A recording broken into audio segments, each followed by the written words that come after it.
হরে কৃষ্ণ। প্রিয় দর্শক, ভক্তিজীবনে কোনো ব্যক্তি যখন মন্দিরে পূজা অর্চনা করে বা সেবা করে তখন কিছু নিয়ম মেনে চলতে হয়, আর সেখানে সঠিক নিয়মে না চললে সেটা অপরাধ বলে গণ্য হয়। আসুন এ বিষয়ে বিস্তারিত আলোচনা করি। এই সেবা অপরাধগুলি হলো মন্দিরে ওঠার সময় চটি জুতা পরে বা পাদুকা পরে ওঠা। যারা ভক্তিজীবনে মানুষ তাদের জন্মাষ্টমী, রথযাত্রা আদি উৎসবগুলিতে উপস্থিত না হওয়া বা দর্শন না করলে সেটা অপরাধ হয়। শ্রীমূর্তির দর্শন করার পর যদি প্রণাম না করা হয় তাহলে সেটা অপরাধ। অশুচি অবস্থায় শ্রীমূর্তি দর্শন করলে সেটা অপরাধ। এক হাতে প্রণাম করলে অপরাধ হয়।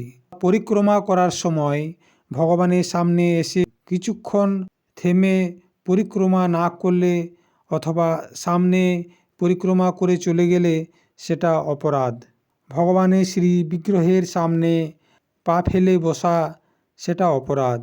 শ্রী ভগবানের বিগ্রহের সামনে দুটি হাঁটুকে উঁচু করে থাকলে সেটা অপরাধ। ভগবানের বিগ্রহের সামনে শয়ন করলে সেটা অপরাধ হয়। ভগবানের শ্রী বিগ্রহের সামনে ভোজন করলে অপরাধ হয়। ভগবানের শ্রী বিগ্রহের সামনে মিথ্যা কথা বলা, সামনে জোরে জোরে চিৎকার করা, এগুলি অপরাধ হয়। ভগবানের শ্রী বিগ্রহের সামনে কোনো অন্য বিষয়ে আলোচনা করলে সেটা অপরাধ হয়। ভগবানের শ্রী বিগ্রহের সামনে জোরে চিৎকার করলে বা কলহ করলে অবশ্যই সেটা অপরাধ হয়। ভগবানের শ্রী বিগ্রহের সামনে কাউকে অনুগ্রহ করা বা কাউকে কষ্ট দেওয়া এগুলি অপরাধ। ভগবানের শ্রী বিগ্রহের সামনে কাউকে নিষ্ঠুর কথা বললে সেটা অপরাধ হয়। শ্রী বিগ্রহের সামনে কম্বলের দ্বারা সারা শরীর ঢেকে দেওয়া সেটা অপরাধ। শ্রী বিগ্রহের সামনে অন্যের নিন্দা করলে সেটা অপরাধ। আবার শ্রী বিগ্রহের সামনে অন্য কারো স্তুতি করলে সেটা অপরাধ হয়।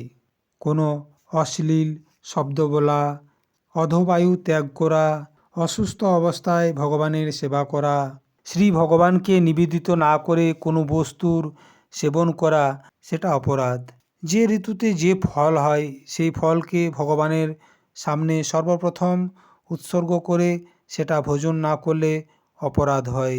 শ্রী বিগ্রহে সামনের দিকে পিঠ করে বসা অপরাধ হয়।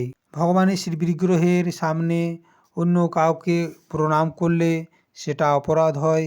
গুরুদেবের অভ্যর্থনা, কুশল প্রশ্ন অথবা তাহার স্তবন না করলে সেটা অপরাধ হয়।